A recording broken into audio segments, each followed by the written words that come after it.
There are an estimated 300 million companies in the world today. That's 300 million brands. Some brands as big as Apple and Coca-Cola, others as small as a one-person business.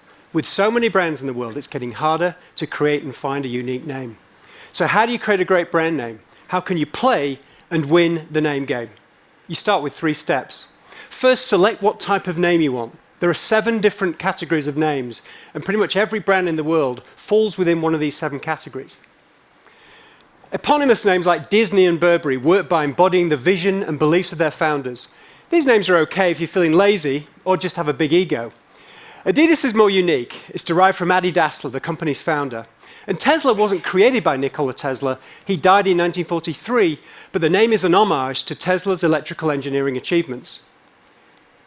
Descriptive names like American Airlines and the Home Depot work by telling you exactly what the company does, but these names can be a mouthful and are much harder to own and protect. Acronyms like GE and BP are just shorthand versions of descriptive names. Some acronyms are more strategic. Kentucky Fried Chicken switched to KFC because fried chicken didn't sound too healthy. And the Hong Kong and Shanghai Bank changed to HSBC to help the bank expand globally. Real words like Uber and Slack are ripped right out of a dictionary and suggest attributes or benefits.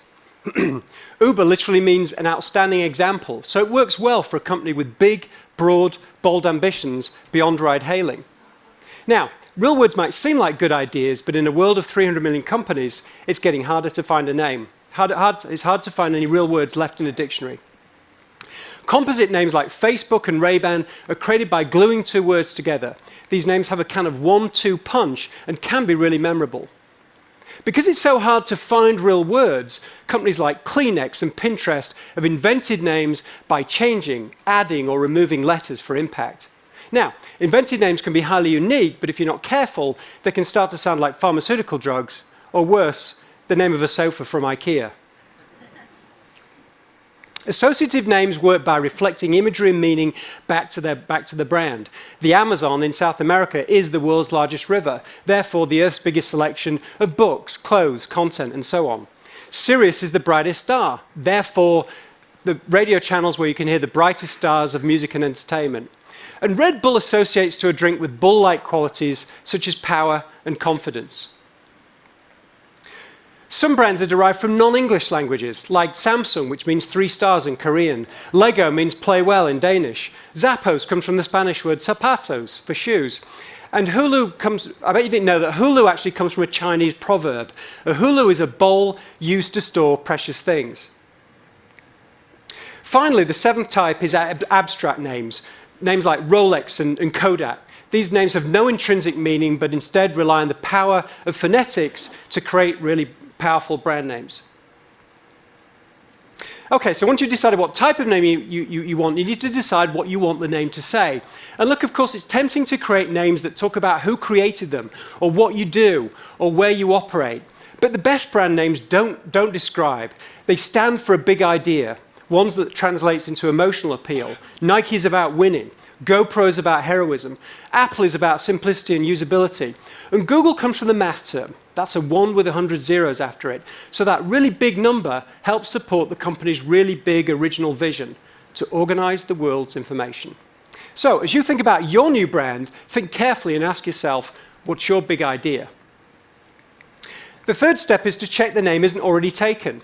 You might have to create hundreds of names, perhaps thousands, before you find one that's even available. And of course, don't forget to check the name doesn't mean anything negative in other languages or countries. The last thing you want is an embarrassing naming fail, like this brand of toilet paper from Sweden.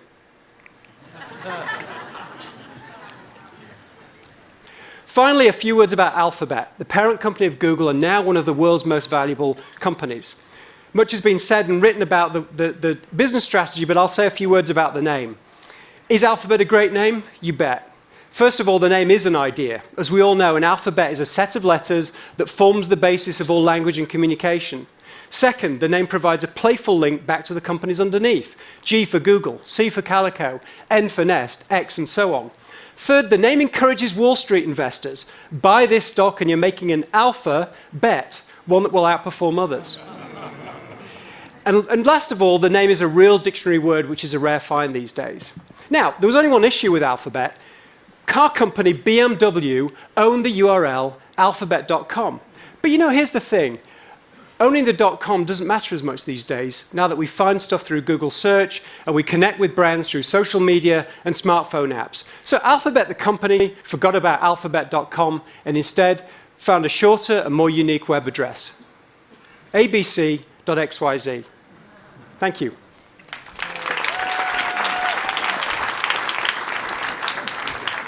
Thank you, Jonathan.